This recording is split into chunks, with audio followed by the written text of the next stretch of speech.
I got my mission call probably, I think it was the no, it was the second week of April of 2015.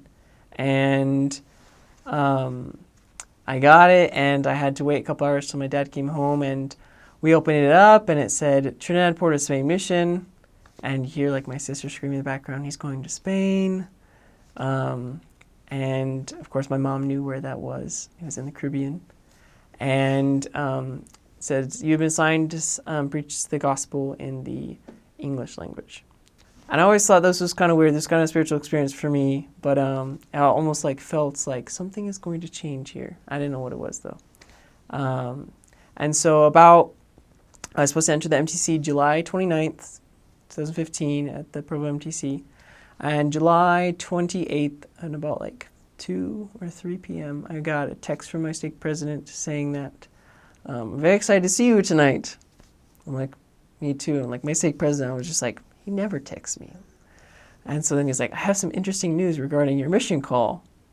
Please call me. And so I called him, and he's like, so I just got a phone call from Salt Lake. And of course, things are flashing in my mind. Oh no, something happened. They lost my paperwork. There's a lot of immigration paperwork to fill out. Something happened. And he says, your language assignment has been changed. And I of course, when I got my call, I looked up everything. It said the mission office and the mission home address, they were blank in my packet. Like everything was new. I had my mission president's name. Like that was it. There was no phone number to call, no one to contact. I felt like so lost. And I searched in the LES.org, and it said 0 search results for my mission. So it didn't exist. And then of course I find an article saying that new mission president for a new mission in July. I'm like, okay, phew. But I look up the countries that are in my mission, and it says that they speak in my mission that they speak English and they speak Dutch. And so my stake president like says my language has been changed. I ask him like, so I'm gonna speak Dutch. And of course at this point, like I'm already excited. Like I'm like, yeah, I was ahead of the game. I learned a couple Dutch words already. And he says, you are assigned to speak Spanish. I was kind of silent for a little while because I was like, Spanish. That's not in my mission. And almost all of my family had served Spanish speaking, and so they were like, oh, I broke the chain, I'm speaking English, and now it's Spanish. So I hang up the phone, I tell my family, they're like all going crazy.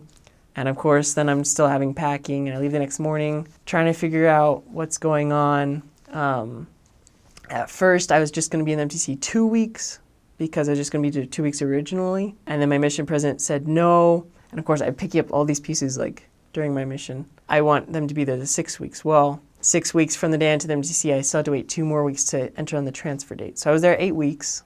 There was me and 2 other missionaries, a sister and elder, that were switched as well. And so it's kind of interesting. I got to meet I was going to be the first group into the mission. My mission president's the first group called to serve in that mission. But because I stayed to learn Spanish, I came with the second group.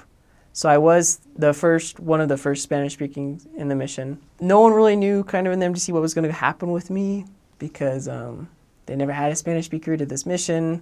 I kind of got bounced around the first day of which companions I was going to be with. So that was very interesting. And I had to be in 2 MTC districts because I was there so long. But once we actually were flying, that's when I met other missionaries going to my mission. I had met 2 other missionaries, the ones that got switched to Spanish. The names were given to me of who they were, so I sought them out.